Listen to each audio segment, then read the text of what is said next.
Kathy doing okay? Yep. Good. Yeah, my sister's on visiting. She came down on Tuesday. So, Kathy's got her green card now? She got it in December of 2023. No. Is she moving for citizenship or just, We haven't gotten into that yet. oh, We're doing all the other stuff, all moving and all that, hurricane. I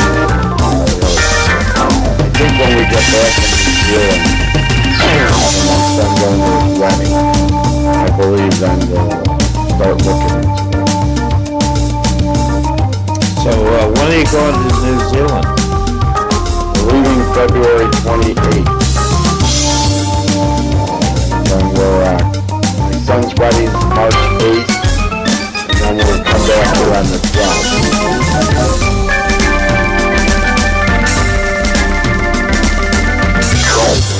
Busy time. My sister's here to the 11th. We got 2 weeks before we leave. We got go there.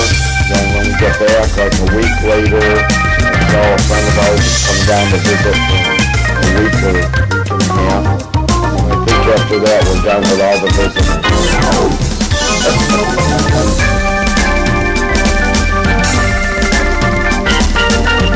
And a busy year. Yeah.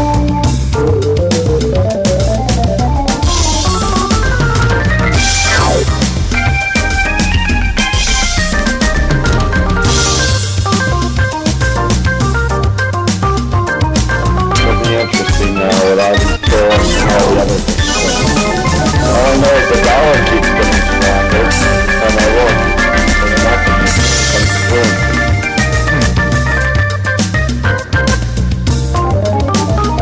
I'm sure that's not making China and India and Russia. And I just saw a new article last night with Ukraine. They just bombed 3 more Russian refineries. That's important. A lot of things going on. Yep. Hello, Good morning.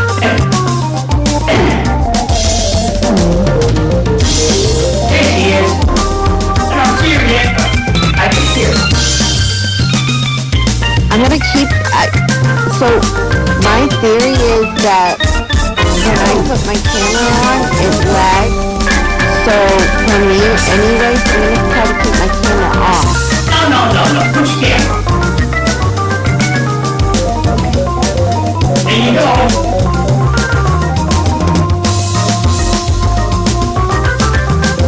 You let my ear mom for 10 minutes for a second. See what they doing to the woman?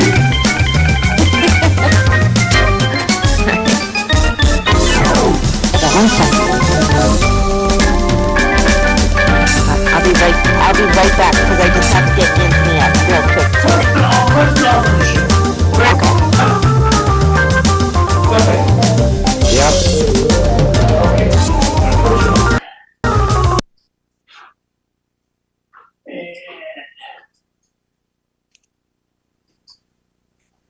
There you go, lad. Good morning, everyone. Welcome to the Dawn Patrol. I'm Cliff Krieger, your host.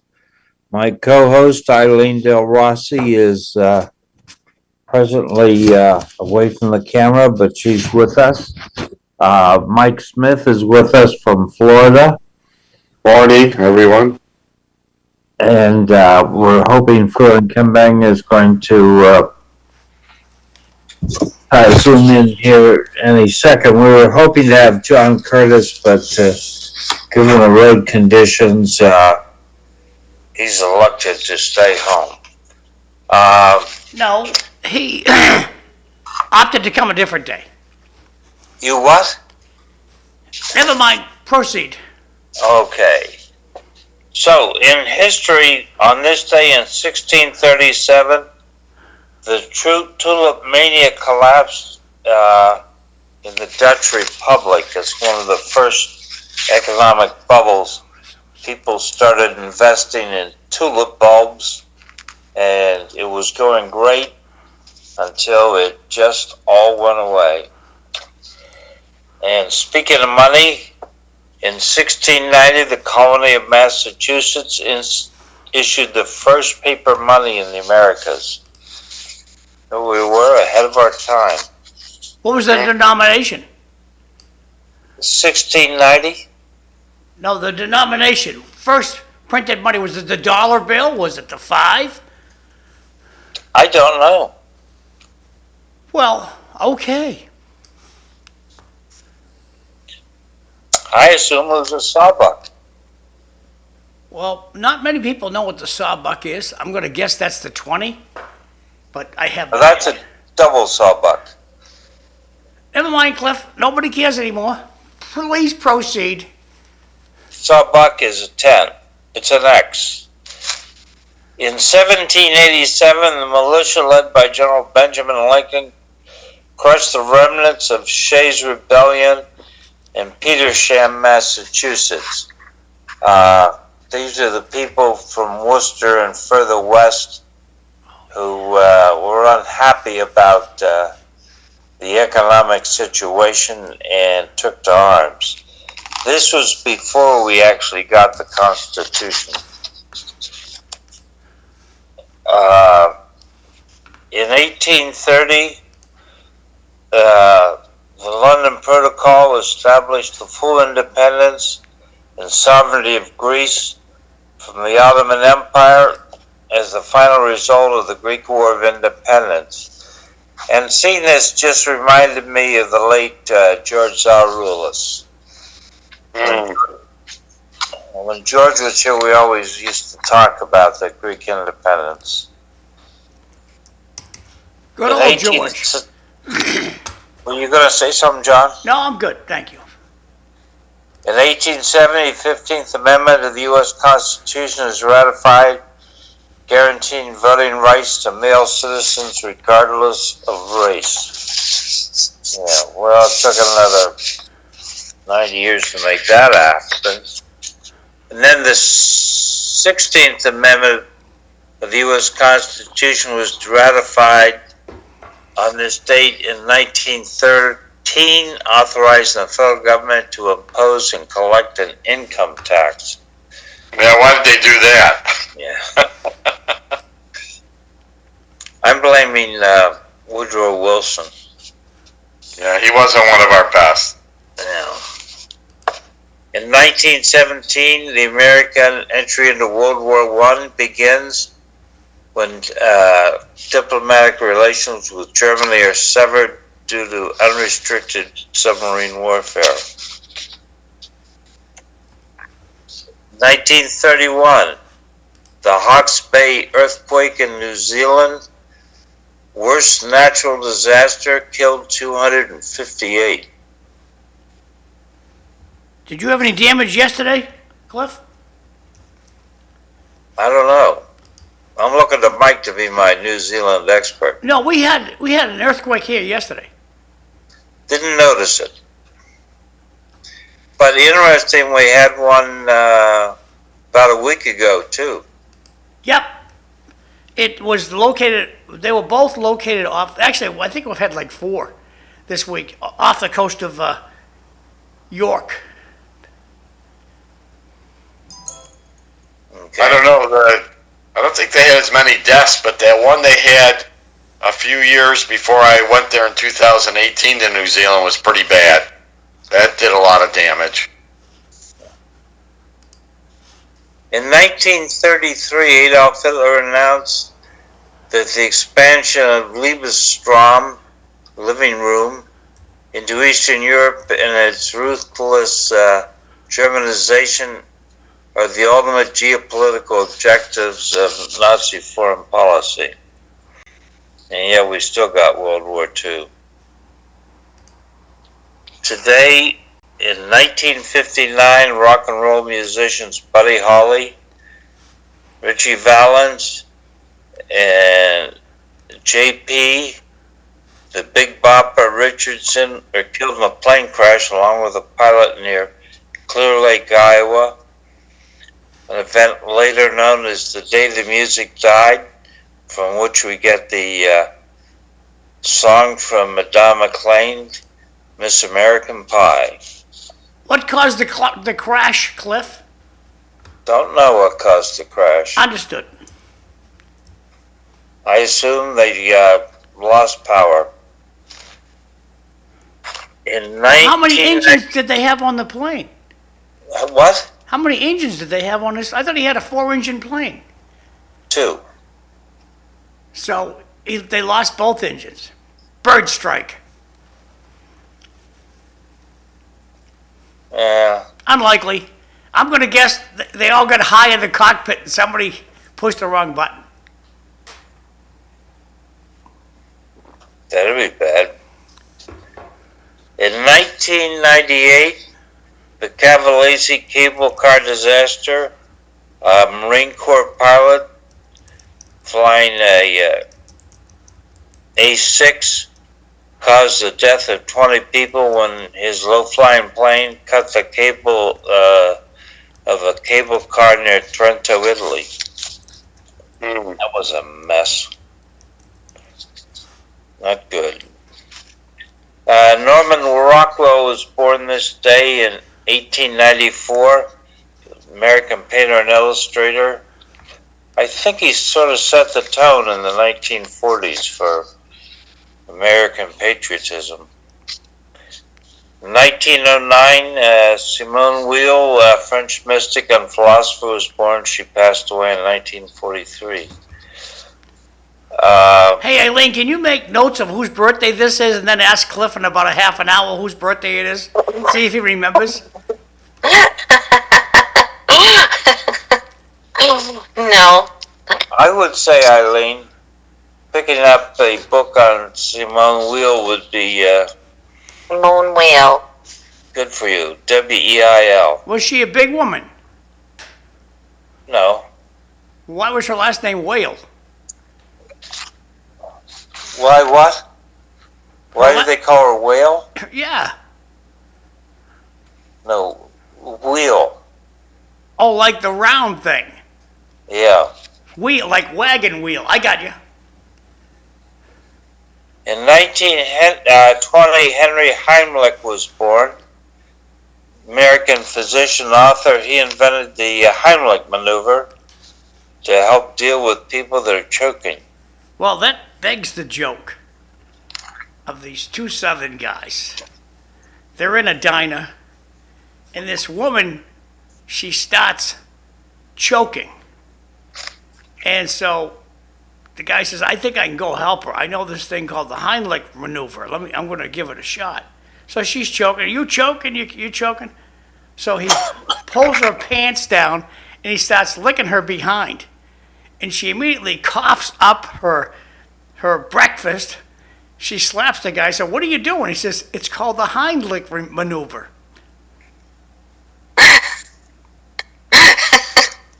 Oh, John. Oh, jeez. Oh, Hey, that's okay. What year was he born? 1920. All righty. That Passed away in 2016. So he lived a pretty good life. Sure did. On this day in 1924, Woodrow Wilson, former president, passed away. He'd been born in 1856. Were you around for that one, Cliff? No. Okay. When are we coming to this century? What? Are we coming to this century soon? Yeah. Okay. In 1935, Hugo Junkers, German engineer, designer, designed the Junkers J-1 fighter. He died on this day, but he was also born on this day back in 1859. Was that Germany's dive bomber? Germany, yeah. Germany's dive bomber. Okay.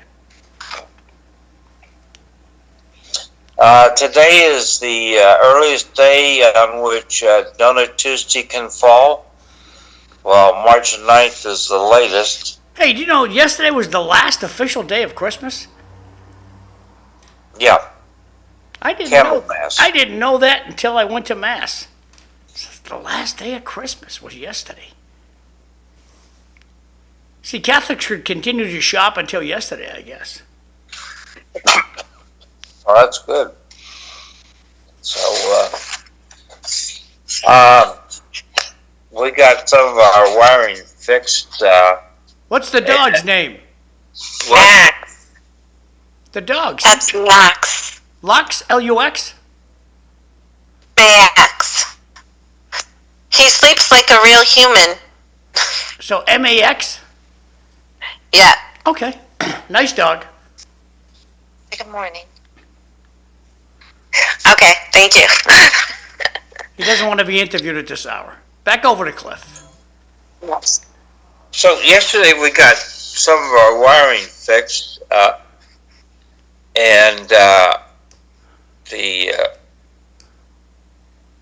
person who did the wiring brought his father along, Douglas Cullopy, and he watches the show, so we talked about the show while his son was fixing the wiring. Cool. And he mentioned that the producer had buried his wife, Anna Maria Francisco. Yep. And so there are people, Douglas lives up in Draken. He's got another son who, it turns out I have any connection here in my mind. I run into another of his sons every other week during the license commission. He helps close down City Hall, and so I sometimes help him by helping turn out the lights. And I saw the physical resemblance. So the key news, Punxsutawney Phil predicts 6 more weeks of winter. Anybody catch that on TV? Well, did you catch the groundhog in Illinois? Yes. John, in the chat, I just sent you an activity I used to have my kids do. So there's, my students do. So it's, Punxsutawney Phil, General Beauregard Lee from Georgia, Staten Island Chuck, Chattanooga Chuck from Tennessee, Jimmy the Groundhog from Wisconsin, and Woody the Woodchuck. I don't know if you could bring it up. I clicked on it. Let's click on it again. Now, see what comes up. You need access to Google Docs. So, no. Oh. Oh, yeah, hit request access. Can you hit request? Let me see what it says. Request access. Yeah, there you go. Okay, let me see if I can do this. Okay. Well, we had a text come in, and I can't display the text when we're zooming. That is, it says, "Good morning. On the menu today is groundhog." Yes, it is. The groundhogs are. But I was watching the groundhog in Illinois, and he predicted winter's over. So I'm going with the guy from Illinois. Winter's over. Editor, share. Okay, you should be able to open it now. It says request sent. It's going. Your permission, I guess, is going around the world. No, I just confirmed it. I understand, but it didn't come on my end yet. No. So, Cliff, I guess you can proceed. You'll be working on it, and we'll hope that no Russian ship drags its anchor across the cable. Oh, here we go, groundhog. Well, I'll slip this over here so people can see the whole thing. And so it says, editors can see your history. Oh, well, whatever. Now, why did you do that? It was going good for a second there. Now, learn more. I understand. Okay, so you have Puxatawny Phil, he's in Philadelphia. And Yeah, he did not see his shadow. it does, it just. No, he did see it. He says longer winter, and then Okay. General Beauregard Lee, he says long winter. Staten Island Chuck, no response. Chattanooga Chuck in Tennessee, no response. Where's the Illinois guy? Oh, there he is. Jimmy the Groundhog, no response. He does say enough. Woody the Woodchuck, I'm gonna look it up and fill it in for you. Woody the Woodchuck, nothing. What about the guy in Illinois? Woodstock, Illinois. Wait, that I do have Wisconsin, Woodstock, Woody the Woodchuck from Michigan. No, you Jimmy don't the have. Ground- You don't have Woodstock, Illinois. Woodstock, Illinois, You got the Woody the Woodchuck from Michigan, but anyway, the one in Woodstock, Illinois, predicted the winter is over. Woodstock Willie. His name is Woodstock Willie. Woodstock, but he's in Michigan. No, but Woodstock Willie is from Woodstock, Illinois.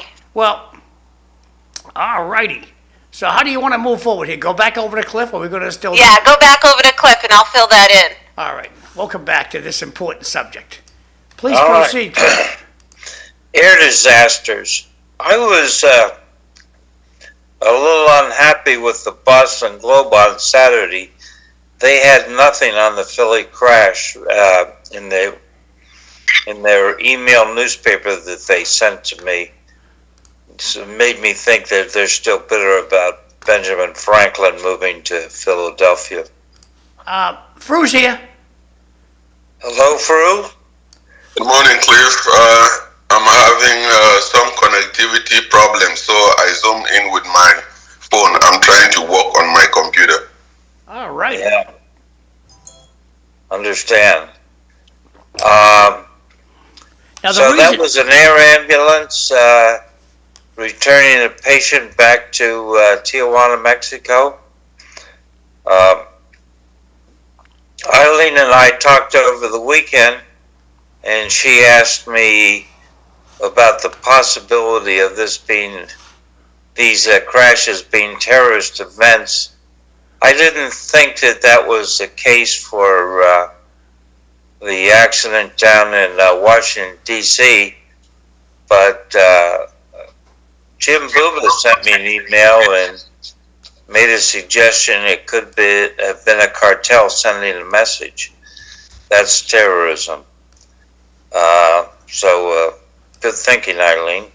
Yeah, I believe it's something. My mother keeps saying it's Russia or Putin, and I don't think so, because I think that Trump has a good relationship with him. And so I don't know. I think it is some type of a source. It has to be. Like, that is not happy with America. we got two texts here, and I'm going to read them off to you guys. I don't know. The Zoom people probably can't see it. It's probably too small. It says, Lowell's groundhog, Harry the homeless, saw his shadow yesterday and asked for some spare change. So then, page 2, there's only one Puxatawny Phil. The rest are just imposters. Back over to you, Cliff. Okay. So the collision down in Washington, D.C., very sad. Assigning blame, I guess my first instinct would be to look for pilot error. Second choice, air traffic control. And then I've settled on it's the fault of Congress. So. Well, Cliff, this morning's report on Fox, early on Fox this morning, said that it could be a software issue. that gave a misaltitude to the helicopter pilot and a misaltitude to the incoming plane. They use an old software that needs to be replaced, and it is defective now and then. It was broken this morning. They got it back up again this morning, but it does go down and it gives a false reading of your height. Oh, this has been a problem with the whole system for a while, from what I've been reading. I mean, it's an unfortunate thing, but it's like everything coming together to cause the problem. This isn't there's been a number of near misses with these military flights and civilian flights, but I mean, you look at it, it's at night. They're using night vision goggles, which limits their peripheral vision for stuff. They changed the runway at the near when they were landing to a different one. Air traffic controllers are doing two different things because they're understaffed. I mean, I don't know if a lot of people realize that when I read that there's supposed to be 30 air traffic controllers, they only have 19. On top of it, an air traffic controller's job is probably one of the most stressful jobs in the world, and that's one of the busiest airports in the world. So, I mean, the questions, everybody's talking about pilot error, this. My real question is, why, and now you're talking about the software, why aren't they addressing the real issues, which is, you're talking the software and lack of people to do the job? Why can't they get people in there or get them trained? So, I mean, it was just I think this happened not because of all the things we were discussing. It was just a matter of time something like this was going to happen because of all the other reasons. It's just, I mean, it was just something waiting to happen, and it just happened now. And then, of course, the one in Philly, that was another whole thing there. But the government, you know, if you're not staying on top of it, if I was running a business, I wouldn't be staffing 19 people instead of 30 if I knew I really needed 30. You know, I'd go out and find the people and get them trained. Because, you know, they're going to look at the reason for this, but they're still not fixing the real problem. You know, they got old software, which this is not new. This has been going on for a while. And lack of air traffic controllers. So, Mike, would you fly today? Would you fly today, Mike? I would fly, but I wouldn't fly into D.C. How about you, Cliff? Would you fly today? Yeah. Eileen, would you fly today? I'm going to guess you said yep. Fru, would you fly today? Of course, John. Tragedy will meet you even in your bedroom, if it has to. Well, the best explanation I heard about the Pennsylvania medevac crash was a shift in some heavy equipment on the plane shifted during takeoff, and that screwed up the whole plane. Did you hear anything about that, Cliff? No, I did not. Okay. And I'm a little dubious about that explanation. I'm leaning more to a catastrophic engine failure, or maybe Jim Booba's idea of a bomb. Well, I would discount anything. Well, I'm hoping it's only an engine failure, because if it was a bomb, then we got a whole nother issue to deal with. But That's true. You know, I mean, if they had a catastrophic engine failure, that would explain a lot for what happened. Because, you know... Yes. The flash of light while it was airborne, the fact that an oxygen tank was found away from where the aircraft impacted, I'm assuming the extra oxygen tank was in the back, and if there was a catastrophic damage back in the tail cone, it could have fallen out. But John, Mike's actually going to fly at the end of the month, a long ways. Yep. decent. Cliff, you're the seasoned pilot. If your altimeter, if the gauge that tells you how high you are is off by 50 feet, what happens when you land?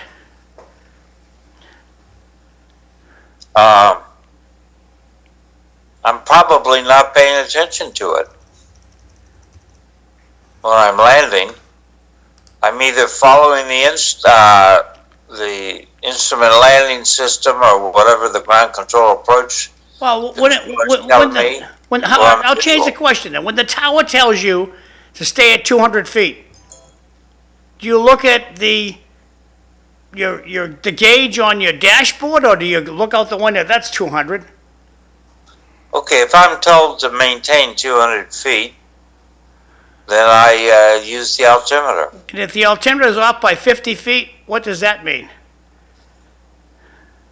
That means that you're either at 150 feet or 250 feet. So you're in jeopardy. Well, I would hope that no one would put two airplanes within 50 feet of each other in altitude. Well, was proposed this morning by faulty software on Fox News. Well, yeah, thanks, gentlemen. Yeah, but that was faulty software for the ground controllers for the information going to them as to the altitudes, right? The pilots were receiving data on their height with faulty software. The data producer is an old system that has problems that the local airfield is aware of, and they haven't got around to upgrading it. That doesn't make sense to me. Okay. The altimeter works based upon the air pressure felt by the aircraft. Now, what could have happened is the altimeter setting could be wrong because the local airport tells you what the air pressure is at the local in the local area. 29.92 is standard, and you set your altimeter when you come into an airport area based upon the altimeter setting you're given. I would think in 2025 that happens all automatically, Cliff. What? I would think in 2025 that all happens automatically. I wouldn't think so. Okay, we'll come back to that in a second. A good thing is that they recovered the black box, so they'll soon find out about the medical flight. That's news to me. As of yesterday, they could not find the medical flight black box. I'm glad that they got it. Thank you for that comment. Yep, that's true. They haven't found the one from North Philly. So. No, he said they just found it. Oh, good. So, New Zealand has just designated a mountain as a person. Yeah, I just saw that this morning when I got up. You had sent it to me.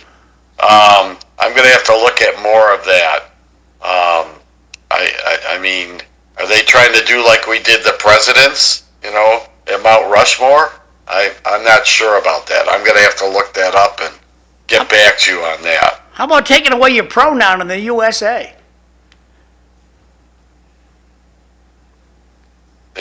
Let's get to that in a minute. But it's interesting. So I also saw that the Maori people aren't happy with what's going on down in New Zealand. Had you seen that? Yeah, there's been some issues. Polynesians who immigrated there back in the 1300s or so. Oh, you mean the indigenous there? Okay. Yeah. It's Mike. I cut you off. Yeah. I mean, it has to do, I think, with some of the treaties they've signed there. I didn't get a chance to talk. I talked a little bit with my son about it. He says that basically that when it was signed, let me see how I can put that. that, they were supposedly, they were getting something for the land, the colonists. And the Maori, they don't look at it that way from the treaties they signed.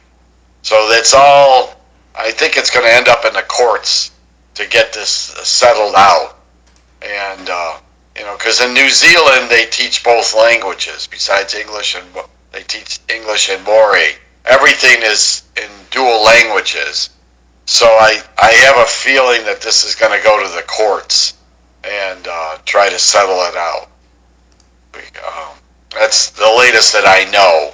So we're going to see what happens on that. Yeah, well, you're going to be our on-the-scene reporter here in a month. I think Fru's got his hand Cliff, up. I saw.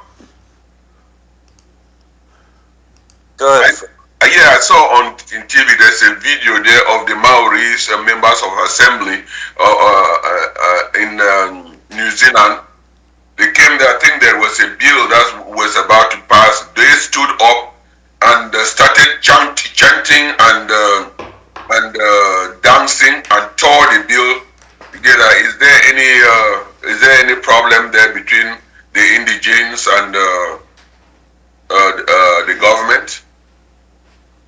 Oh yeah, they didn't think whatever was that was going to be voted on was fair. So that's still, I don't know if they passed that or not, but I know there was a big ruckus, and I saw the same video. So we're going to have to see what happens there.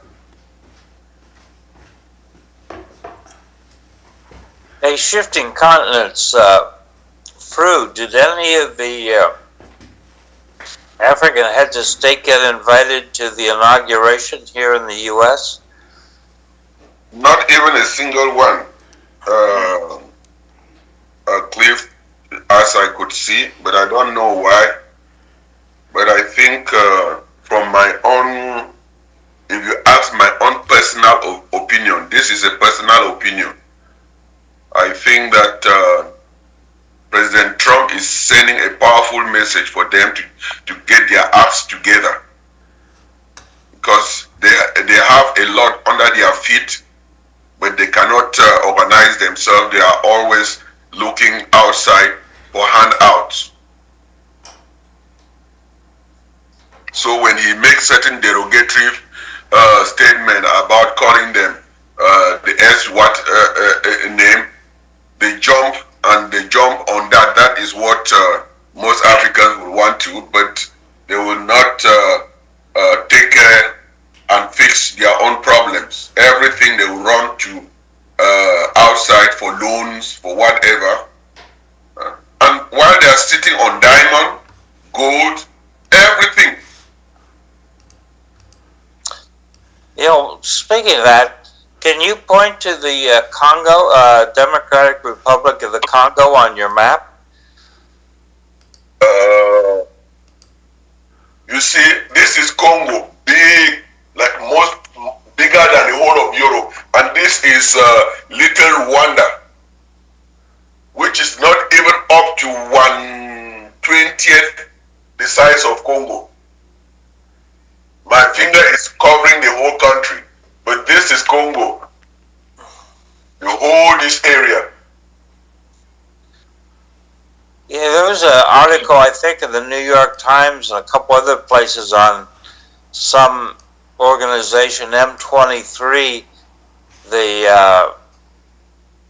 which was from the, and this is going back on my memory, these are Congolese and Rwandan Tutsi tribe members that they took over a town in Congo, the town Goma.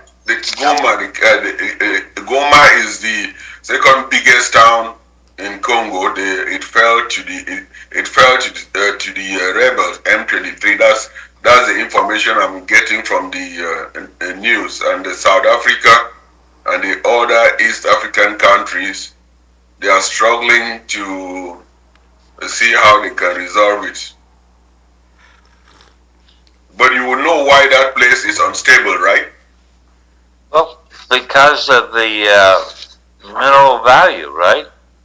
Right, because everything that I would say that I'm reading from books and listening to the news, that the Western economy lies on comes from that particular place.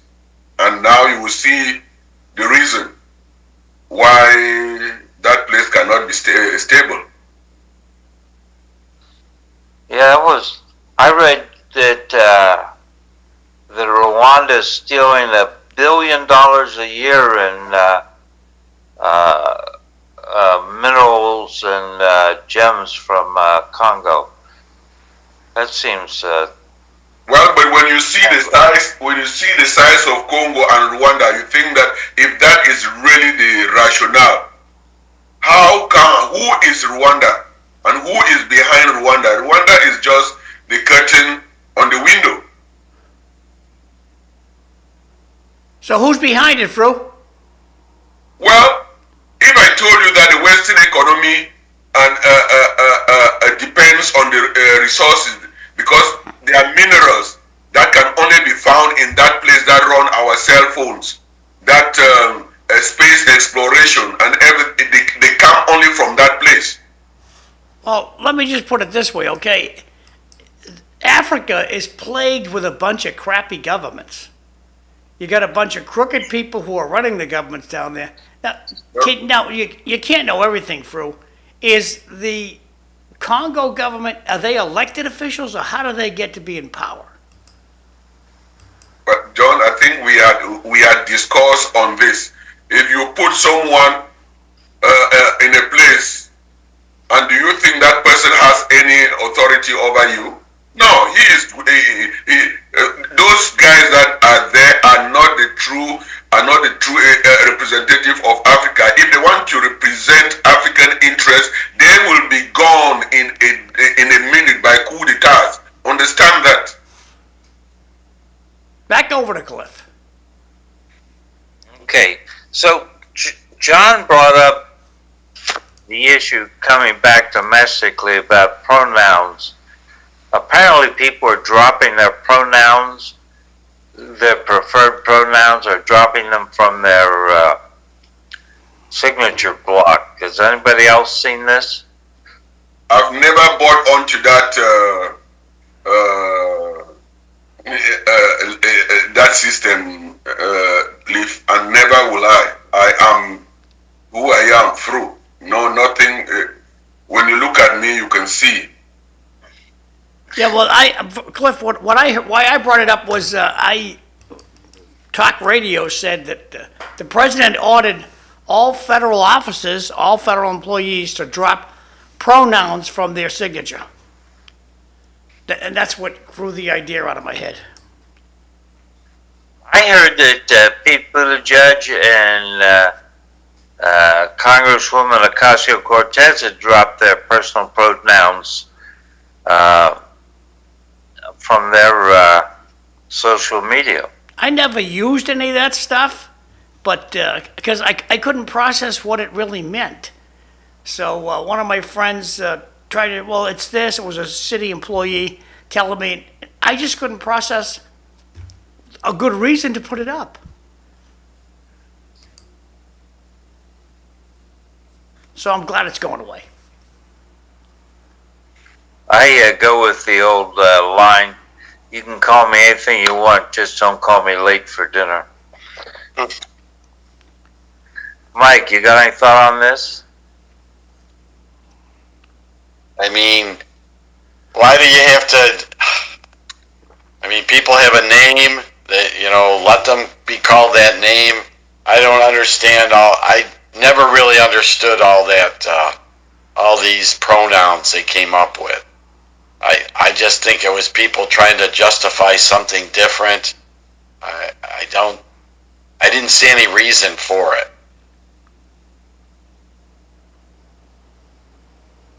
Eileen, in the school system, the Lowell school system, the Methuen school system, is anybody pushing personal pronouns? I don't really see that too much. Maybe I saw it a little bit more than Lowell than Methuen. I mean, it's just very confusing for people who aren't used to the who theirs. You know what I mean? And I mean, granted, we could all be theirs, right? You know, but it just gets a little complicated. I just like sincerely or respectfully, comma, Eileen Delrossi. That's what I do. I don't, like, I've never been taught in school or anywhere to ever be putting a pronoun, so I don't even know where that started from. Okay. So, I saw where China's denounced President Trump's imposition of tariffs and said that fentanyl is America's problem, not China's problem. China said the Chinese side has carried out extensive anti-narcotics cooperation with the United States and achieved remarkable results. But consumption of drugs creates a market, right? Is it our fault? Well, partially, yes. I'm an advocate for passing a law where addictive drugs cannot be sold to consumers to alleviate pain. We're using drugs that were invented in World War II to cure pain. We've learned a lot more. Throw all those drugs away and let's use painkillers that are not addictive.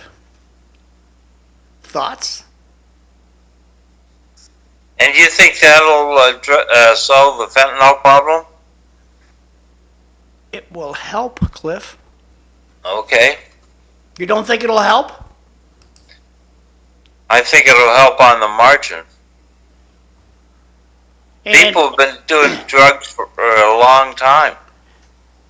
and so if you want drug addiction to go away, you have to criminalize using drugs and put people in jail. Okay. I mean, for China to say it's our problem, well, it is a problem for us because people are dying and we're trying to deal with it. But they're, by them making the drugs or the precursors and sending it to Mexico or whatever to make it, there's, that's not helping anything either. So China has their own agenda, as we know, and they want to be the #1 nation in the world. So if they can kill a lot of our young people, that affects our country as far as, our future with people. So they're not going to do anything unless they feel their own pain. They'll stop doing this if it affects them. So, I mean, the current administration is saying, you know what? The only way we can get you attention is we got to affect you in your pocketbook. And that's basically how you affect anybody, whether it's somebody personally or a country. So, the current administration looks at it, as a business. How do we affect things? We affect people in their pocketbook. Now, is that a long-term solution? Probably not, but it gets their attention. And I think it will affect China in some way. I mean, and with the dollar staying strong, that's not, their economies are hurting also. So they're going to have to do something because nobody wins in a big trade war. Nobody's going to win. With Canada and Mexico now, I mean, nobody's going to win on that. But I think that we've got more resources to last longer, but we're still going to suffer. Yeah. I sometimes wonder if China is enjoying selling drugs to us because they still haven't gotten over the opium wars, and this is sort of retribution. The first opium war was I know it was a long time ago, 1839. 18, yeah. That's what I wanted to bring up, Cliff. Go ahead. No, I want you put your finger on the issue. I'm saying that do we know of the Opium War and where did it start? Sometimes historically we should go in history and see how these things happen, because if we have a very short-term memory, we won't be able to quite comprehend how these things are going. The Opium War was started by the British Empire. Doing that, and the Chinese complain, and Mike touched about the economic. Did anybody listen to the Canadian president's speech? He spoke and also retaliated with taxes and called his people, both in French and English, to start buying. If they go to the stores, when they pick something, they buy made in Canada, and call on the Mexican government too, that they should also, the two of them should partnership, because we are trying to break the North American free trade. So tariffs is a double-edged sword, and we may not feel the pains now, but just give it 2-3 months, you will start seeing that people on both sides of the aisle, things they will start withdrawing. I got a bunch of texts. Elephants bite, the grass suffers. We, the consumer, are the one who will suffer on from our paycheck wallets. I got 3 texts I'm going to read here. It says, even the state is in the drug business, pot shops. Good point. Will the newcomers who can barely speak English be exempt from having to use personal pronouns? Interesting. Read that one again. Will the newcomers who can barely speak English be exempt from having to use personal pronouns? And the last text for this battery is, the problem is that people are complaining about their passports not representing them. He, she, that's from Jay. Back over to you guys. Thank you. You know, the Chinese probably take a longer term view of things. Back when I think Dick Nixon was president, Henry Kissinger was over in China and was talking to Zhou Enlai, and so this is the 1970s, and he says, Kissinger asks him, what do you think about the French Revolution? Which had been like 200 years before, almost 200 years before. Yeah, 1789. Yeah. And Zhou Enlai says, it's too early to tell. So that's my example of taking a longer term view of some of these problems. Well, they can do that because of the way their government, they run things in their country. I mean, basically, even now, with the current administration, they all they have to do is just wait 3 or 4 years, and somebody new is going to come in. You know, they know that for sure. So they look at this as temporary, as a temporary stumble in the road on what they want to get done. Eileen So has I agree with Mike. That's a very brilliant way to look at it. Eileen, is your update about the groundhog ready? Yes, yes. I souped it up and dedicated it to Chesapeake Chuck. All right. Okay, can you see this on your monitor or no? I can see it on your TV monitor. Okay, good. Do you want to read it? You want me to read it? So we'll go through Puxatawny Phil. He did see his shadow, right? Which means six weeks longer of winter. Yeah. That's our original groundhog from Philadelphia. Then we have General Beauregard Lee from Georgia also saw his shadow, which means another 6 weeks.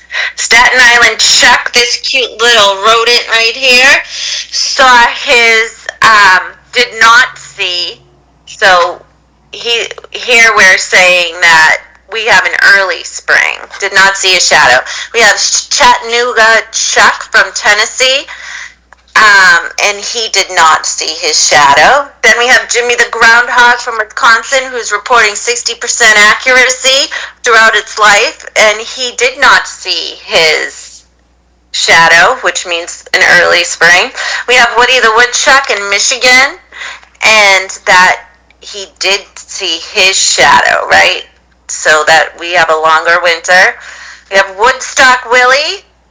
There's John's guy right there from Illinois, Woodstock, Illinois. He did not see his shadow, so earlier. We have Miss G from Lincoln, Massachusetts, and she did not see her shadow either.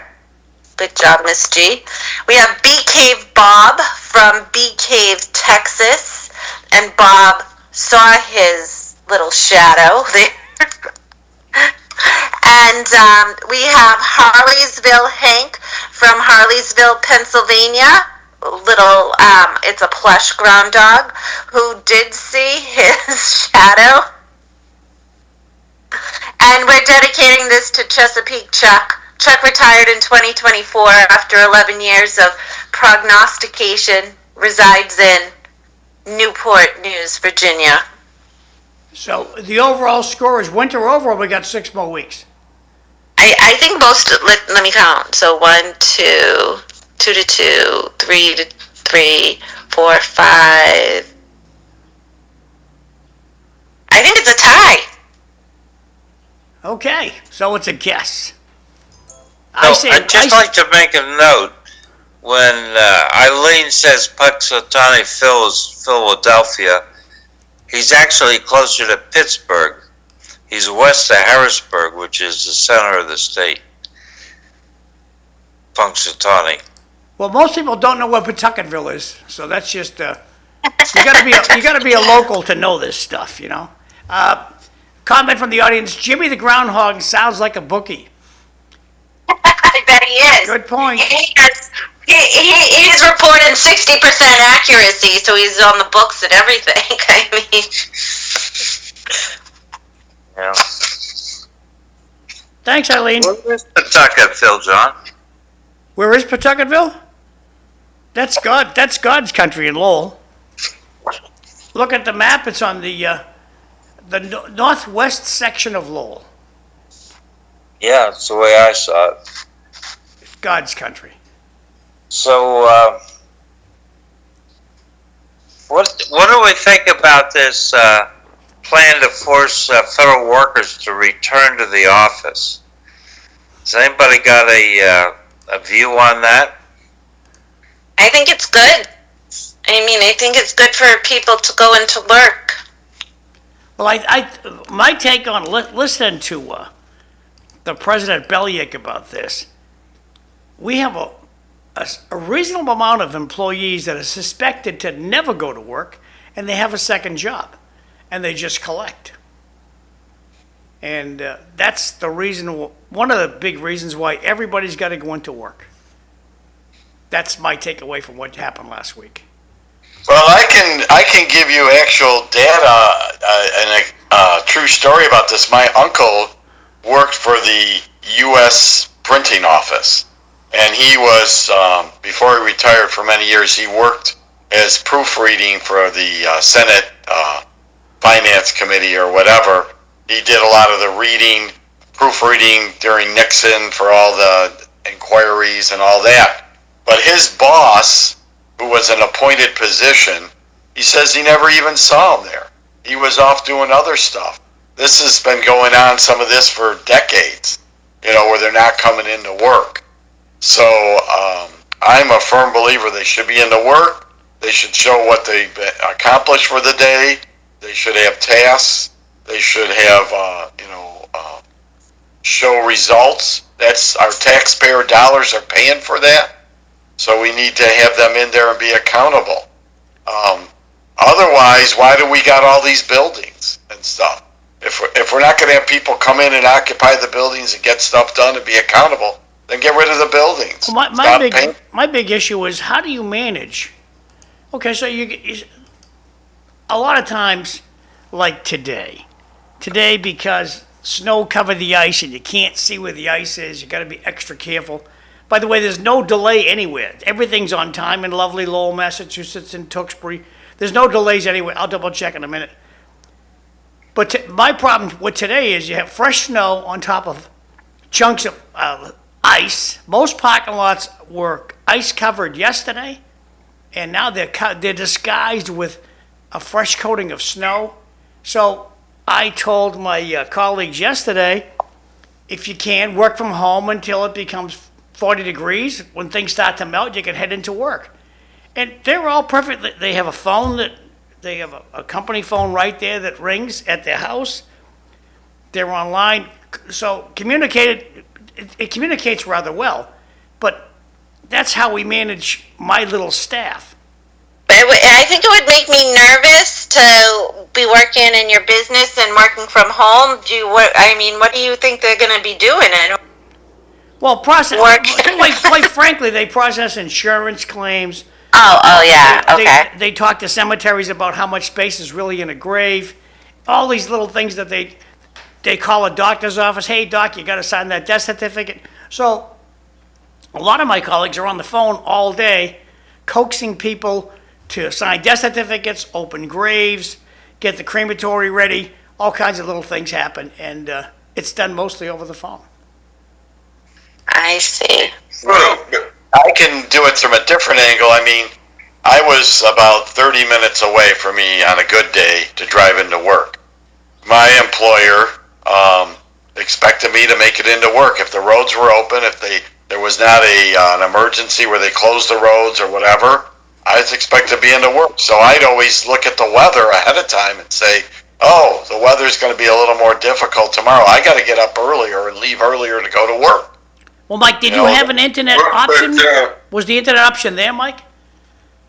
What's that? Was the internet option there when you were working? No. Well, my job, no. I had to be into work. I mean, we maintained the facilities at where I worked at Kodak. We maintained all the different, the heat, the steam, the electric. I mean, the wastewater treatment plants. We maintained all the complex. So, you got to be in there. It's not any different than, if you're a police officer or a firefighter or a doctor or a nurse. You got to be into work. Cliff wants to talk. Go ahead, Cliff. I was just saying goodbye to Fru because it's coming up on 7 o'clock and we're to break. Goodbye and have a good Thanks, day. Fru. Bye. Bye, Fru. Bye, Fru. See you next Bye, Monday. bye, everyone. Thanks, Fru. Yeah. So, Cliff, we're good to go with the second hour. We blew right through that, so there's no break. You want a break? I need 5. I sent you, there are like 21 cancellations from WCBB. I sent it to you in the chat, John, but they're not around here, further out. Yeah, when I checked earlier this morning, there was nothing, so.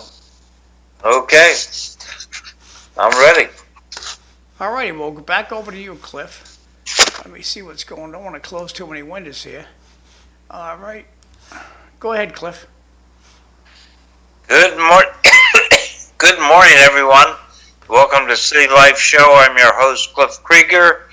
I'm joined by Eileen Delrossi and Mike Smith, and we have our producer, John McDonough. And the weather, it's 25 degrees. Supposedly it's going to 42, which will be good because I think there's a lot of ice out there, and the snow's covering it, and it's a little treacherous. So if you look at your screen right now, as Cliff's talking, I'm gonna scroll through the delays. None are around lovely Lowell, Massachusetts.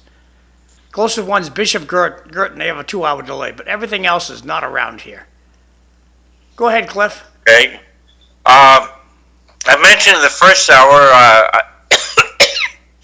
I ran into one of the people that watches the show from Dracut, Douglas, and yesterday we had a good conversation about the show.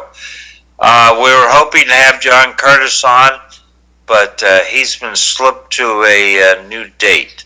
He's coming the end of the month because in 2 weeks is President's Day. We won't do a show that day. We're not? Oh. It's a holiday. So I don't do a show routinely on holidays because the public access outfit, what happens is if the lights blink in lovely Lowell, Massachusetts, LTC's shut down. There's nobody coming into work until Tuesday. So that means Lowell and Chelmsford will not be broadcasting the show because nobody's in there to hit that button to turn it back on again. Dracut gets a feed separate from us. Tewksbury gets a feed separate from us. And so because we have difficulty when there's a holiday, there's no show on a holiday. And that's the reason. Back over to you, Cliff.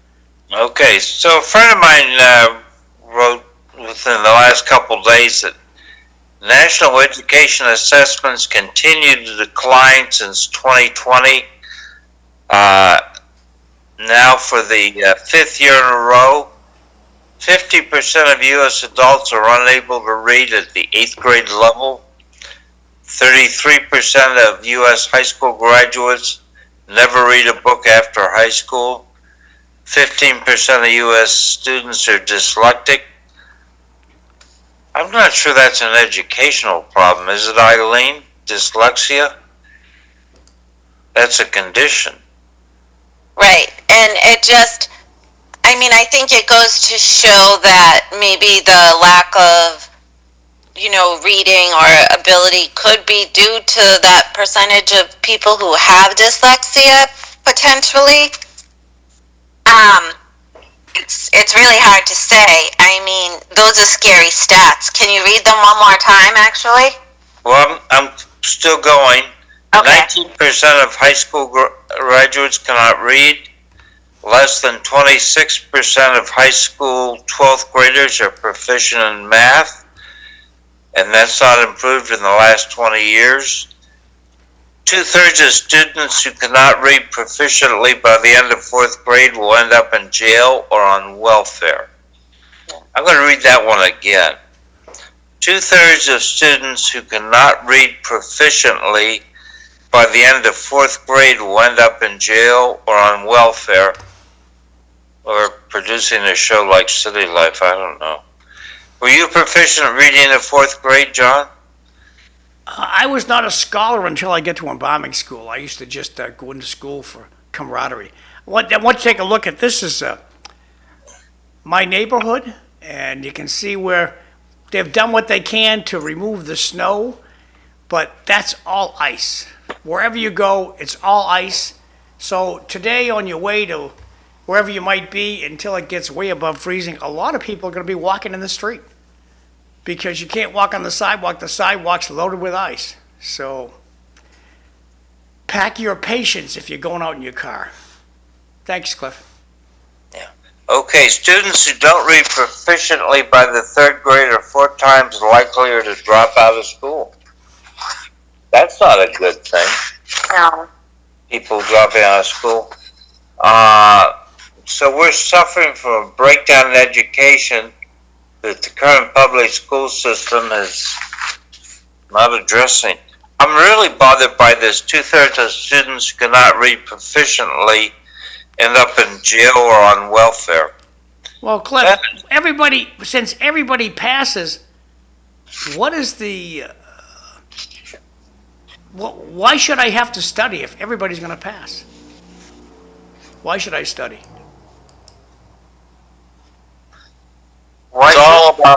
It's all about standards. If the standard, what John is saying, if they're going to pass everybody, then there's no standard that you're expected to reach. And then the other thing is we don't want to embarrass anybody. We don't want people to feel bad because they couldn't get to the next grade level. Well, we need to ask the question is, why are they not reaching the standard? And then we need to address that. And the other thing is the respect to the teacher in the classroom. A teacher can't function and reach the students if there's students in his classroom disrupting him or her to teach. And there's no accountability or result to that improper behavior. So, we have a whole bunch. When I went to school, if I misbehaved and I got to the principal's office because I misbehaved, my parents were called.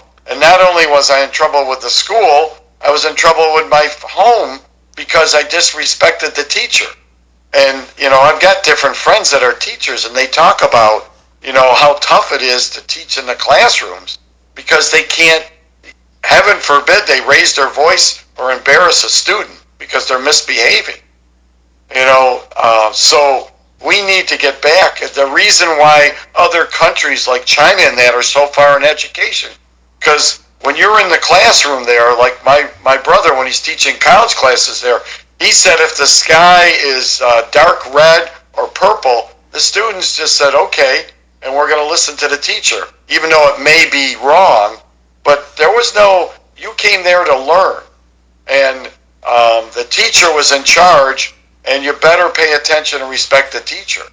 And we've lost that, where the students just, a lot of these kids feel, I can do whatever I want in the classroom and nothing's going to happen to me.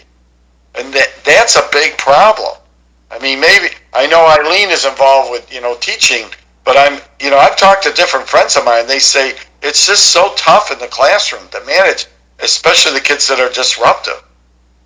A comment to the audience, maybe if the parents put down their cell phones and actually taught their kids something. Interesting angle. Back over to you, Cliff. So Eileen, you got any thoughts on this? It's impossible to teach in public schools today, really, because students, they know more than the teacher. They know more than the parents, and parents are afraid to discipline them. Teachers are afraid to raise their voice, like Mike was saying. Like, any type of discipline is subject, not even discipline, raising a voice. Any type of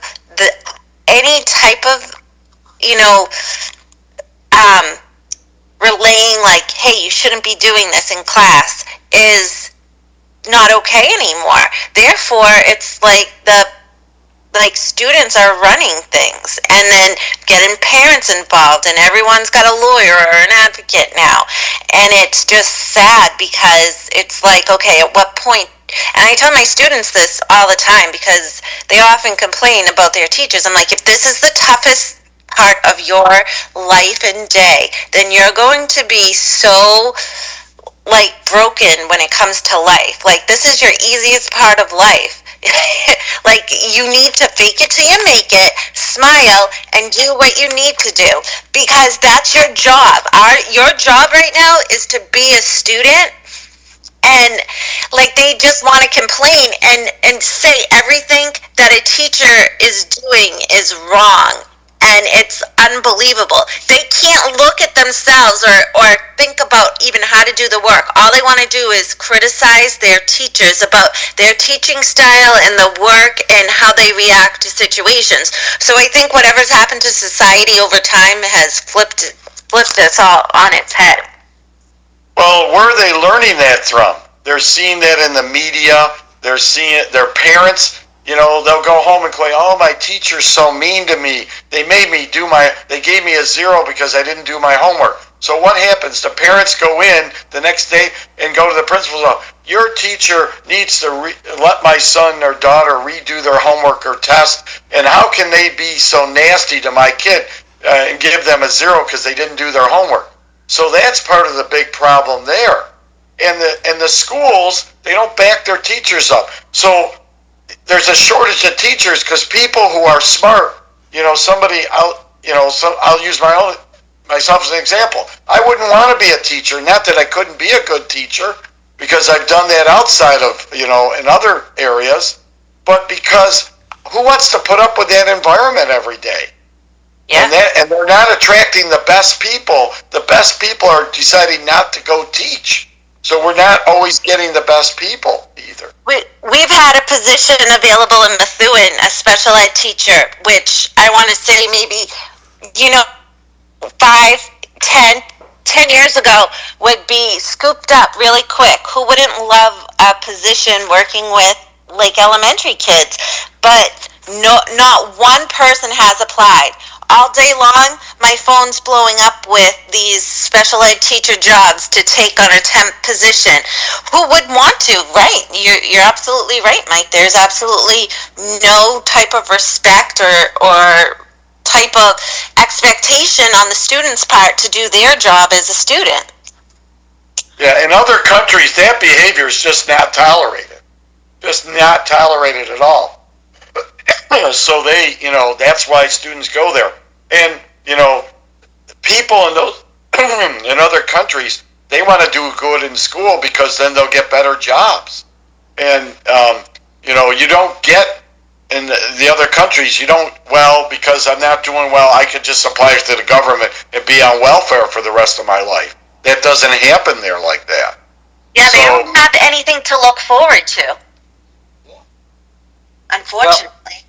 Well, I'd like to wrap up this segment by going back to the statistics. 2/3 of students who cannot read proficiently by the end of 4th grade will end up in jail or on welfare.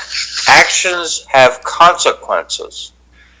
And if you don't prepare yourself, the consequences are bad.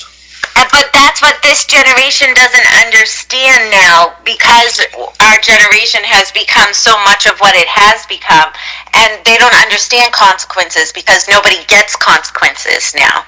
There are no consequences because everyone's too afraid because we live in such a litigious society. Well, they don't understand that actions have results. Right. Yeah. That's a better way of saying it. Yeah, actions have, I wouldn't say consequences, they have results. Every time you get up in the morning and you go have your coffee, the result of drinking the coffee is in an hour you got to go use the bathroom. So, I mean, there's no results to that, to what their actions are. And then what happens is they get out of school or out of high school and they go to college, and a professor says, you got to have your assignment in by email by 3 o'clock on Sunday. And they send it in at 3:30, and then the professor turns around and gives them a 0, and they're like, what the heck is that?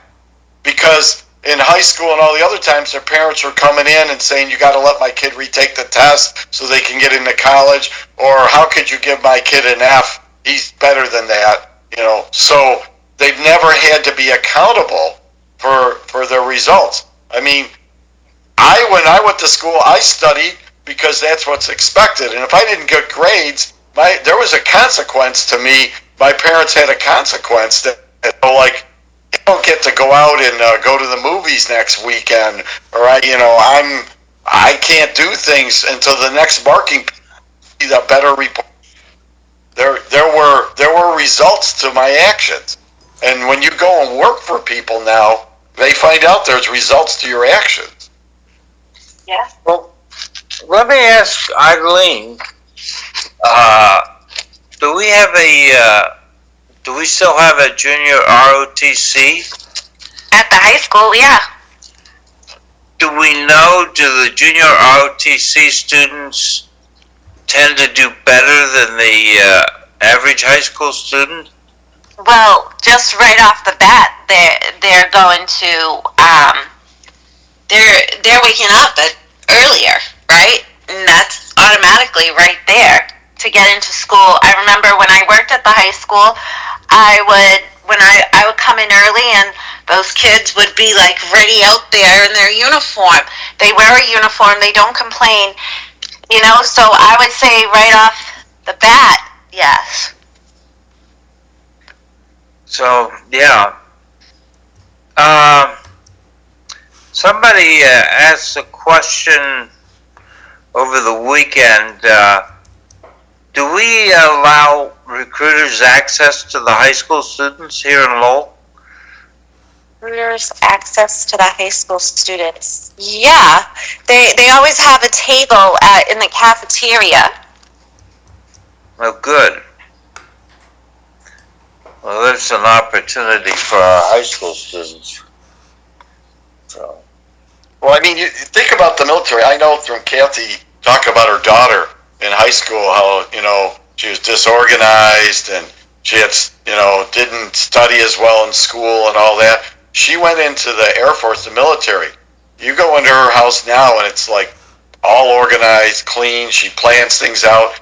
I mean, sometimes people need something like the military to get their act together, Right. because there are expectations there, and there are definitely results to your action.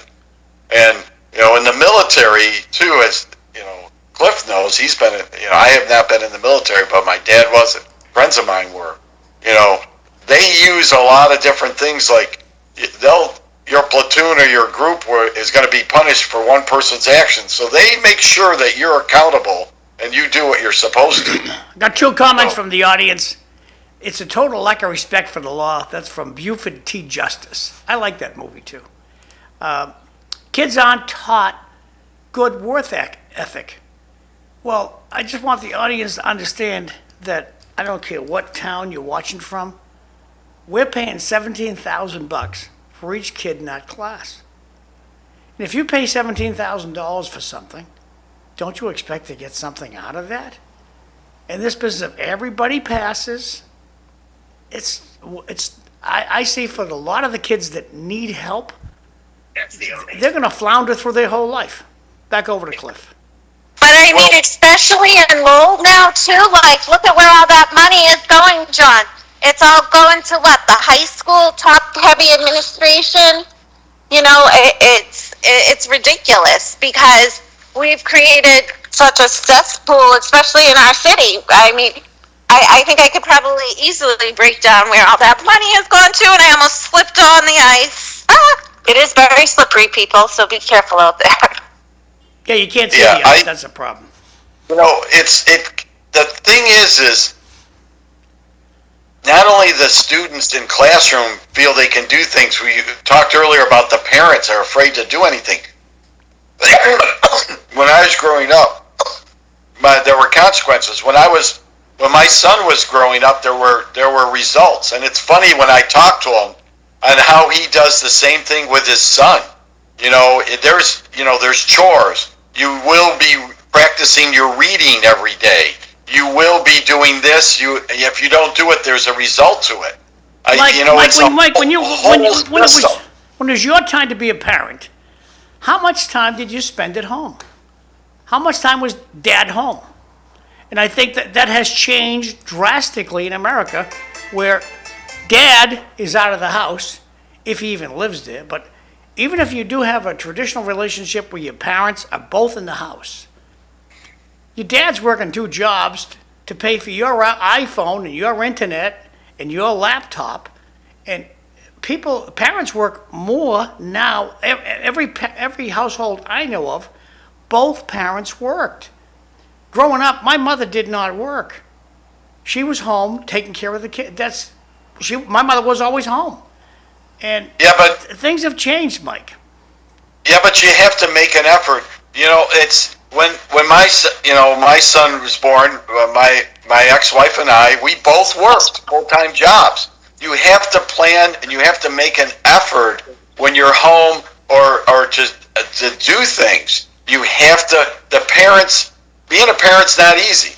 You have to make an effort to do that stuff, and instead of doing other things, you have to realize what's important. Kids are very smart. If they're not held accountable with boundaries, then they'll know they can do whatever they want. And parents are afraid now that if I do this, my child is not going to like me.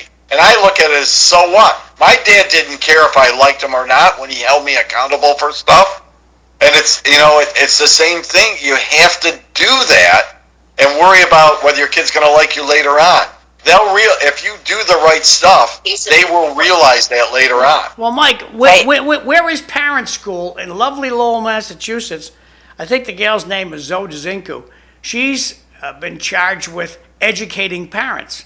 And the next time that Cliff gets the superintendent of schools in, Liam Skinner, I'm going to ask him, how's the progress going on teaching parents how to be parents? We have a lot of newcomers, and the generations before, they lived in a different country.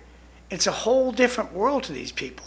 And I think we need Parent School. Back over to Cliff. Yeah. Yeah, I mean, when my son says he hates me, I say thank you. At least I know I'm doing my job. Like, honestly, like, I got nothing else to say. But, I mean, in different cultures, it just goes to show how how difficult it is in the city of Lowell that Zoe's job was to just teach basic English, help get that going, so our parents can really communicate with teachers. Well, part of the thing is the systems are so overwhelmed with the immigration, especially in the last 3 or 4 years, where the schools can't even do their job because they're spending all the time. They got students who don't even understand English. And the other thing is why is the politicians never passed a law that says our official language is English? Most other countries have an official language, so you're expected, that's what you have to learn. Here in the United States, we got teachers that you got to teach them Vietnamese, you got to teach them Spanish, you got to Russian, whatever the people that are coming into the country. There's no expectation that you have to learn English, and that's an issue in itself. I mean, I don't know what it's come that we have to accommodate every little thing for everybody. Eileen, any last words on this? Or Eileen may be getting on the bus here. No, no, I mean, I agree. There's no way our country can do all of those things for everybody, from letting everybody come into the country unchecked, from requiring to teach different language, or, where if any point it's been so evident, it is right now where we are today. We're outstretched. Everything is overexpensive, overpriced, and we have completely stretched all of our resources to the very last point. And I mean, it's evident in this country. So I mean, I would just agree, like, there's no way we can do all of that. We have to be more realistic. And in being realistic, that's not being mean or unlawful. That's just being like, we need to survive for our own country. I got 2 texts I'm going to put out here. Mike is correct. It was called tough love. Do as I say, not as I do. That's what I was told, and I either learned the easy way or the hard way. Page 2, my dad didn't go to parent school. It was do what you're told or there'll be consequences. I understand what you're saying, but times have changed. Dads aren't home anymore. They're working. Back to you, Cliff. Okay. Shifting gears here, we have a new head of the Democratic National Committee. They chose Ken Martin, Minnesota's Democratic Farm Labor Party chair, as the Democratic Party chair. We went back to Minnesota after Tim Walz. I don't know. But his challengers included Wisconsin Democratic Party chair Ben Wickler and former Maryland Governor Martin O'Malley. But Ken Martin got the nod. They wonder why they're in such disarray and why they can't figure things out. I mean, they're going back to Minnesota. I mean, they have learned nothing. They have learned nothing. I can just they say can't this, figure it out. Republicans- They need to find somebody who understands the media. The Democrats And- have a magnificent machine. You can't forget that. The Republicans have beautiful silver swords and beautiful horses. That's what the Republicans have. They have, in the 17th century, acting like we're the Republicans. They have a crappy system. Trump got elected because he's Trump. Had nothing to do with the Republican Party. But he's trying to change the party. I can guarantee that. He's trying to get them to understand. And there are people now in the party who understand stuff on what no, needs you to got- be done. You got those clowns riding around on their horses with their beautiful swords and say, this is how we've been doing it our whole life. This is how we do it. We're not, these people riding on their high horse are not going to dismount. They're going to fight anybody who wants to take them off the horse, including Trump. And I don't think Trump's going to waste his time with them. He doesn't need him anymore. He's a lame duck.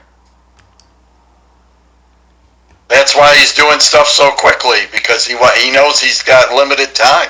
Oh, my Democratic friends, they're whining on Facebook, and I just go, look at, there's only 3 years and 50 weeks to go. That's all Trump has, 3 years and 50 weeks. Stop belling. Look at, why don't you just go out to dinner, have a nice life, and check back in what's going on in 6 months to see how terrible of a job Trump's doing. I don't see the plus in complaining every stinking day that let's bring Joe Biden back. Kamala would have done a better job. The reality is, for the next 3 years, 50 weeks, Trump's in charge. Like it or not, that's the fact.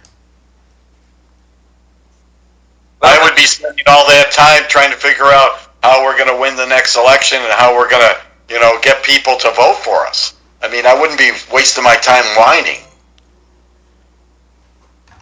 I agree. Well, the outgoing chairman was Jamie Harrison. Put out a tweet saying that he believes Kamala Harris can win in 2028. Does that sound like forward thinking? Do we think Kamala's going to win? I don't know what drugs he's lighting up on. That's not going to happen. She's done politically and national. I would be unbelievably shocked. Every campaign she's tried to run has been terrible. The only reason she was a senator to begin with is because California, whoever they pick, has got the job.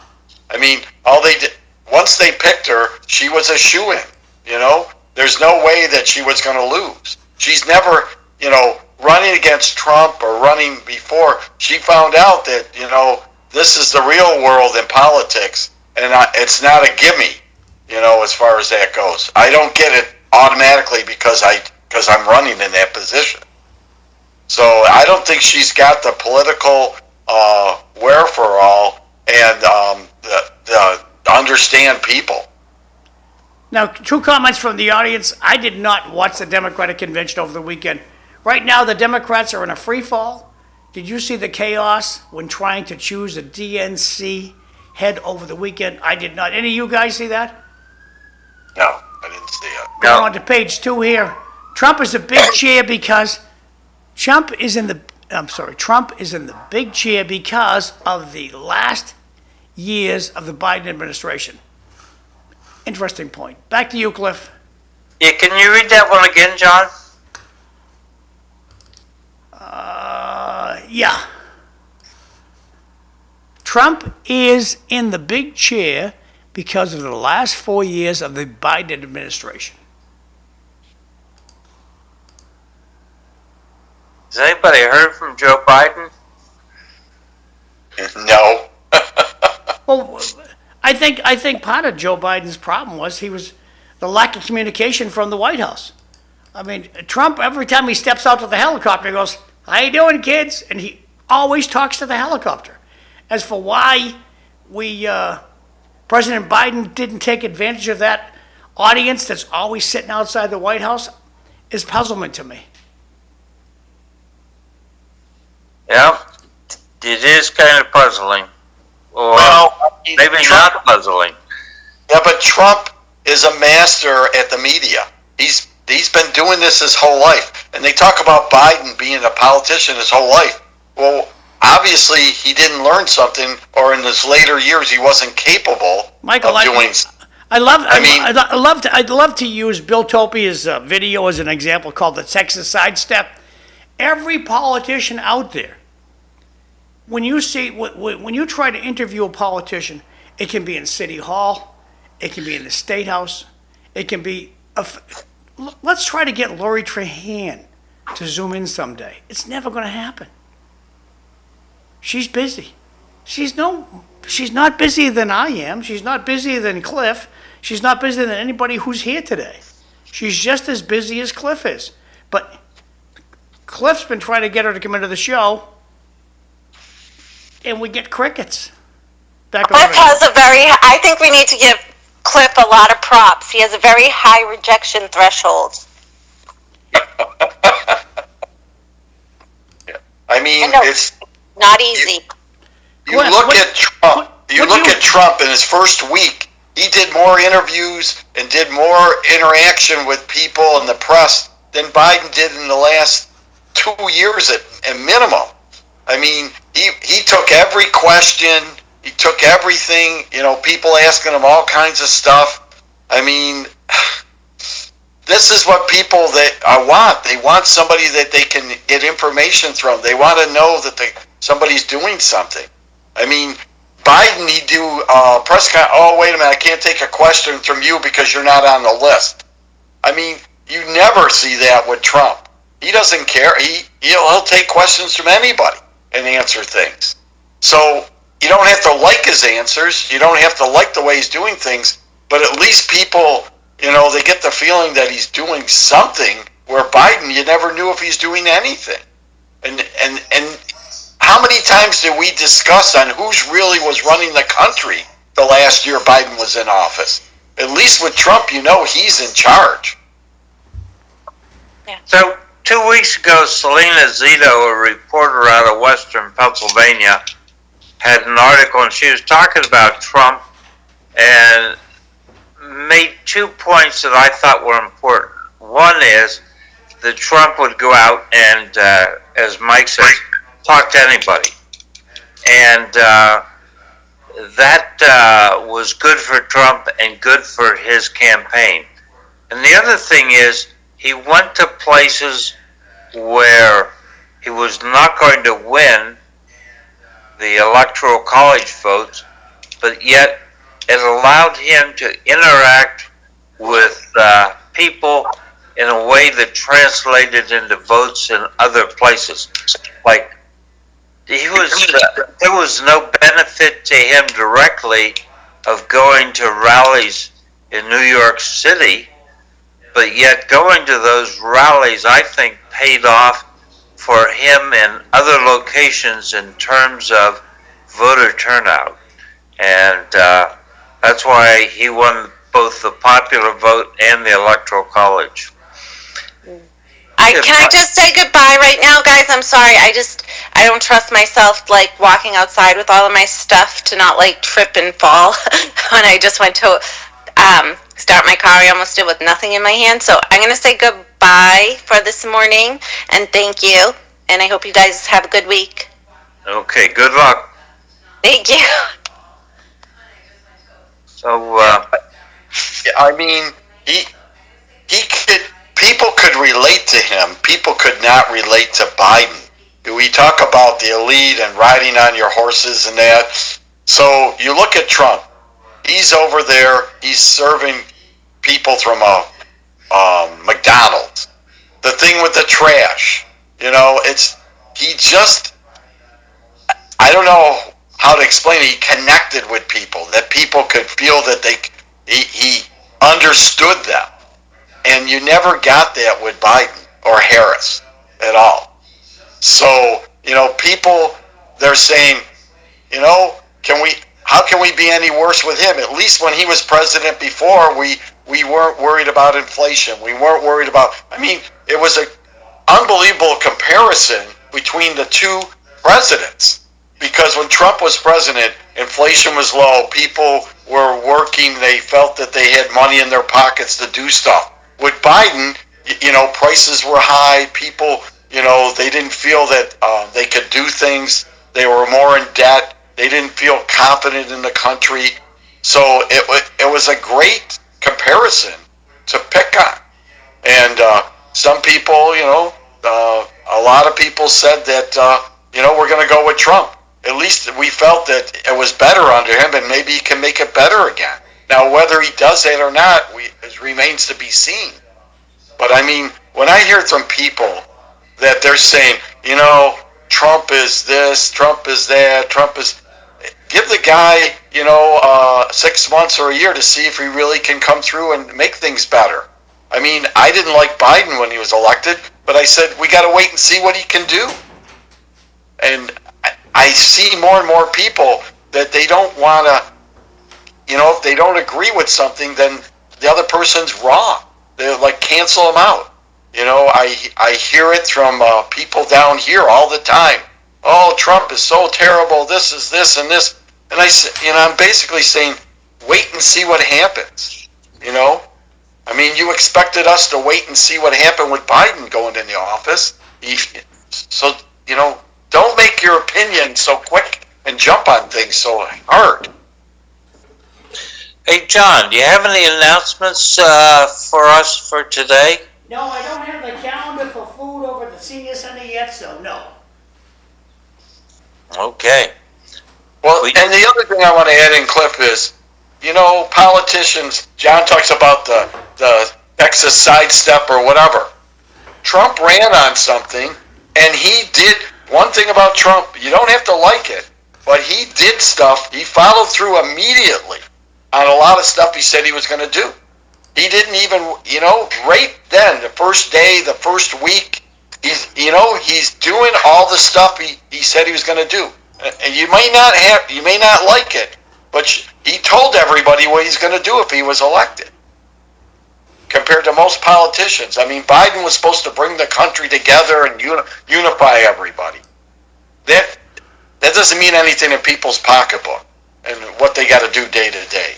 So we'll see. I'm a little nervous about the tariff thing, but we'll see how that works out. It turns out that people were up in the rafters about what was going to happen in the Panama Canal and in Panama, and my overnight take is that it's all going to work out fine, and Panama is going to cooperate, is not going to become one of the BRICS. So there's a case where the president was loud, but the end result is good for everyone, and I find the president, when he's actually interacting, seems to be, with individuals, seems to be a little calmer than maybe we think he is. Trump is a master at making people look at things one way while he's doing something another way. So he drives the media towards certain things, while in the background he's really fixing the problems or working on other things as it is. And so you can't get excited because he says, well, we're going to take the canal back, we're going to buy Greenland. What he's doing is he's getting people's attention and getting people start discussing things because he has a different objective. But it drives the media. The guy has been doing this for decades. I mean, you don't have to like him, but he knows what he's doing. And it amazes me how much the mainstream media bites all the time on everything he does and where he's driving them. It makes me wonder how smart some of these people are, because he manipulates them and gets them to do what he wants. And I don't know how, he's just good at it. But he gets other things done, so that they're not watching that getting after him. I got a blast through these two texts. It says Trump is good for the sound bites and photo optics. When it comes to press conferences and speeches, he talks too long. He gets cringy. I don't know what cringy is. And the longer it goes on. Second text. Also, the lies that Biden administration told the American people for the last 4 years, most people had enough. Back over to Cliff. Cringy means making you feel a little uncomfortable. Well, President Trump has a habit of saying things at least twice, if not 3 times. President Trump has a habit of saying things twice, if not 3 times, and then he'll say, President Trump has a habit of saying things 3 times. That chews up a lot of the airspace. Yeah. I understand that, John, but at least he's engaging with people and the media. I mean, he's had more interaction with the media in his first couple weeks in office than Biden had in almost the 4 years that he was president. I mean, at least people can see what they don't have to agree with it, but at least they're seeing him and getting answers and doing different things. I mean, I think that if Biden had been better with the media, he might have gotten reelected. He wouldn't have had the problems he had. Well, but his decline, his cognitive decline, and I'll argue that all day long. He's definitely had cognitive decline. I will put If this he had into been your better ear, with Mike, the media, that he might have won. Trump's going to go back to the rallies. The rallies are coming back. He's going to go fly around the country. The rallies are coming back. He loves those. Back to Cliff. Yeah, I think he gets energy from the people. I saw something, Jonathan Turley had an article saying that, and this is about birthright citizenship, that he thinks Trump's spoiling for a fight.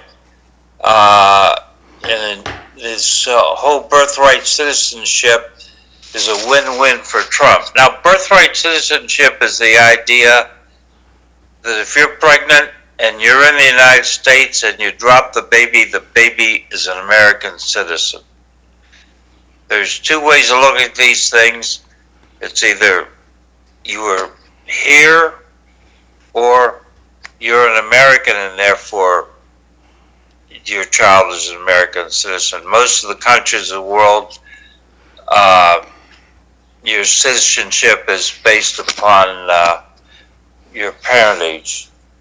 Although I was told we had one child in Germany, in the town of Merch, we registered him immediately with the embassy, but I was told that if he stayed there in Germany, he would be subject to the draft. So, Cliff, does this listening to talk radio in the car, that's where I'm getting my information from. This birthright citizenship came from freeing the slaves, so every one of the slaves' kids was a citizen automatically. And that's the root of this law. It's grown into something else, and I think that Trump's going to push this to the Supreme Court and get an answer from the Supreme Court. Are these people citizens, or are they not citizens? That's where I think this is going, with the birthright citizenship. Well, the talk radio needs to bring up Senator Jacob Howard, who was a co-author of the 14th Amendment. They said it was simply declaratory of the civil rights to protect freed slaves. He says, this will not, of course, include persons born in the United States who were foreigners, aliens, or who belong to the families of ambassadors or foreign ministers. Likewise, Senator Lyman Trumbull, author of the 13th Amendment and the Civil Rights Act drafter of the 14th, said that the 6 words included only those not owing allegiance to anyone else. So if your father is the ambassador to the United States and you're born here, you don't get U.S. citizenship. There was a recent case where somebody in his 60s who's been living in the United States for decades was denied a renewed passport because the Department of State said, oh, wait a second. You were born here, but your parents were diplomat. Your father was a diplomat. So I don't think it's a straightforward case like some people say. Yeah, it's going to be an interesting thing.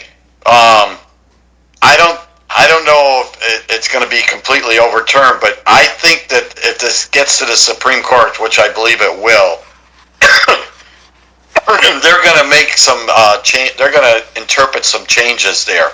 Because I've been reading up on when it was originally proposed by that senator and all the different things that were going on, and they keep saying from the 1898 case with that Chinese person that they let him stay, but the parents were legal residents in the U.S. then.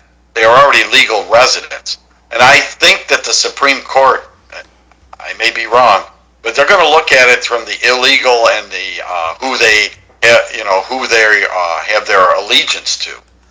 So I think that if it gets to the Supreme Court, I think it's going to change some. I really think it will. Well, Mike, we got to look back and say, okay, when I was born, I don't think anybody asked my mother, was she a citizen of the USA? And I don't think anybody asked my father, were you a citizen of the USA? So I became a U.S. citizen because I was born here. And you can go down to the city clerk's office, and I don't think it says on my birth certificate where my parents were born. Maybe it does. I never checked it. Yeah, it does. Kathy just said My parents. on her birth certificate, and I know on my birth certificate it shows where I was born, the city and town, city I was born. Yeah, but how about the your parents? My parents, it does. I'd have to look on mine and see where Kathy my parents are on mine. Kathy, you born in the U.S. or Canada? Both my parents, it says Canada. Yeah, on the one in yes, that's right. She said on her birth certificate. It says the place of my parents. Yeah, both parents. Yeah. So she's a daughter of two Canadians, so how can she become a U.S. citizen? By birthright. No, Oh, she can't. I can't. That's why I'm a Canadian citizen, but I'm a U.S. resident. She's a permanent legal resident now. But for John and Jane Q. Public that have little Barry and little Lisa, if they're Canadians, their kid's not a U.S. citizen. Well, right now, the way they've been interpreting it, say that Kathy and she was married to an American. My husband was an American. He was a U.S. citizen, so all her kids are U.S. citizens. But according to the way it is now, for example, say Kathy had been married to a Canadian and they were living in the United States and she had a child, that child would now be an American citizen, according to the way it's been interpreted. And I think that may change to be that if people are not here legally, I really think that they're going to look at that from the legal standing of the people in the United States. If they're not here legally, so like Kathy's here legally, but if people are here not legally, I think that they're not going. I think they're going to change that. I could be wrong, but I think that's what Trump is looking at. If you're here legally, I don't think they have a problem with that. But if you're not here legally, they don't want people being anchor babies, so to speak, the term they're using. Because what's happening is they come here illegally and they have a child. So now the government is saying, well, we can't deport the parents because of the child. We got to let the parents stay now because the child's a U.S. citizen.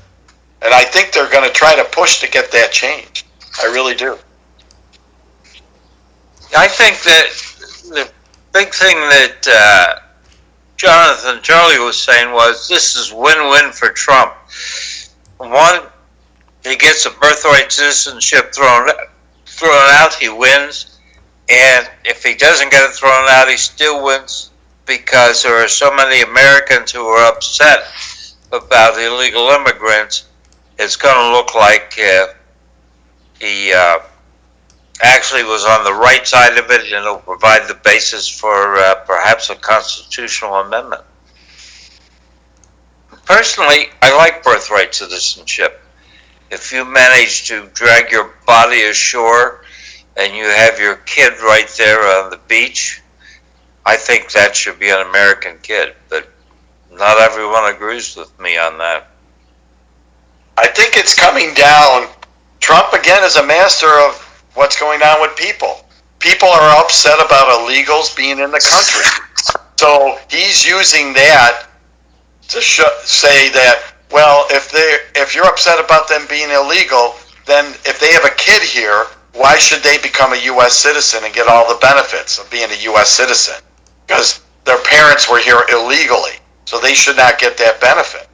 So I understand his logic, and it's going to be interesting how that plays out in the courts. Well, there again, gentlemen, we have to deal with the Tea Party, and every time I pull up to the gas pump, everybody at the gas pump's paying taxes. And so taxation without representation is the reason America is free today. That's the Boston Tea Party. And to take that to 2025, I'm paying taxes when I go to Market Basket. I'm paying taxes at the gas pump. I'm paying taxes. I deserve to be a citizen just because I pay taxes. That's the pushback you're going to get from some people. From some. Yeah, but I don't think that's going to, but John, I don't think that's going to fly. 70% of the people are against the illegal immigration. So I don't think that's going to fly any longer. People's attitude changed because of what's been going on. Going back to 1775, Mike, 100% of the British people said, those Americans, we don't care about them. And we fought them. It's taxation without representation. Everybody likes to forget about that, and I'm just throwing it up on the table for everybody to remember. We're paying taxes for what? Why should I pay? I don't pay taxes in England. I don't pay taxes in Canada. I pay taxes in the USA. John? Yes, Cliff. Have you ever seen a DC license plate? Of course. Yes, I have. Have you ever read the bottom line? Abraham Lincoln's a good guy. I don't know what it says, Cliff. It says taxation without representation. It's a protest against the fact that they don't have a member in Congress, and they, up until recently, they didn't get to vote in the presidential election. So we have taxation without representation. It's called the District of Columbia. And has it gone to the Supreme Court yet? Well, it's been that way for a couple hundred years. I know, so has birthright citizenship.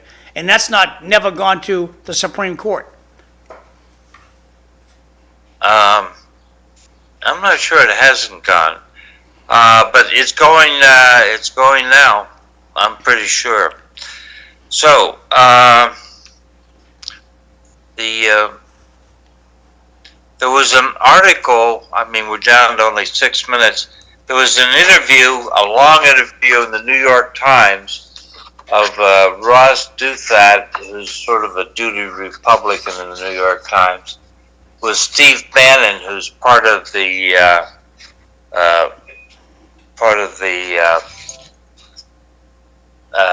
Trump administration, at least in the first term. I sort of thought of Steve Bannon as a political hack, but he's pretty bright, it turns out. He's a graduate of Harvard Kennedy School of Government. His daughter's a West Point graduate. But he was talking, and he said, to be brutally frank, public intellectuals have done a horrible job because they haven't had the interest in really understanding what populism is. And he's kind of holding out that Trump represents populism. And do we think that's the case? The Democrats, the village, they don't understand what populism is? They lost sight of what the people wanted, what was affecting the everyday person. And that's why they lost the election. They lost sight of what matters to most people. He went on and said that they view the deplorables as an exotic species like at the San Diego Zoo. And he also said the Tea Party was the precedent of Trump. He doesn't like Bush very much. He says the Bush junta, the worst presidency in the history of our nation except for James Buchanan, that they don't understand, so the part of the Republican Party doesn't get it. And that it's both cultural and economic, but it's really a push against an established order that's truly globalist in nature and has really lost touch with the American people.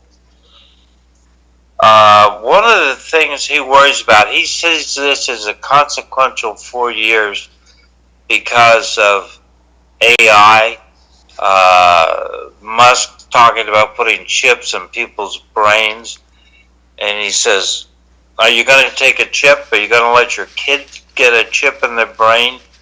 And if you don't, are you going to thereby be holding them back, preventing them from going forward? What about putting chips in people's brains? Do we think that's a good idea? Cliff, time is short. I got to blast in here for a second. Tomorrow, City Life, we got Bobby Hoey's going to be here. Greg Pappas is going to be here. Ned Tommy's going to be here. Tom Bomo and Tony Ochinsky, one of our favorite drink at Selectmen.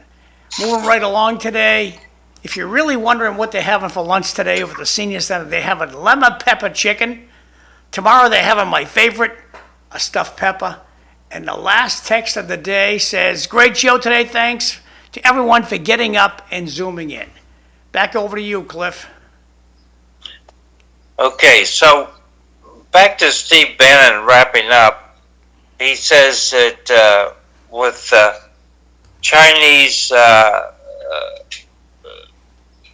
deep chat AI that we're having another Sputnik moment, and the oligarchs that we created, who were all progressive Democrats, have absolutely face planted. They failed. So that's a view. If you get a chance to read the New York Times article, it takes a while, but it's interesting. I don't agree with everything he says. If you'd like to see a copy of it, you can email me and I'll email it back to you. So long, John. Thanks, Mike. We'll have another one next Monday. Next Monday. And you can maybe you can introduce us to your March adventure. We'll see how that goes. So. Thanks, guys. Say goodbye. Bye-bye, everybody. We'll see you tomorrow. Okay, guys, we'll see you next Monday. Okay, Thanks, Mike. bye. Great show. I will see you tomorrow. Okay, bye-bye.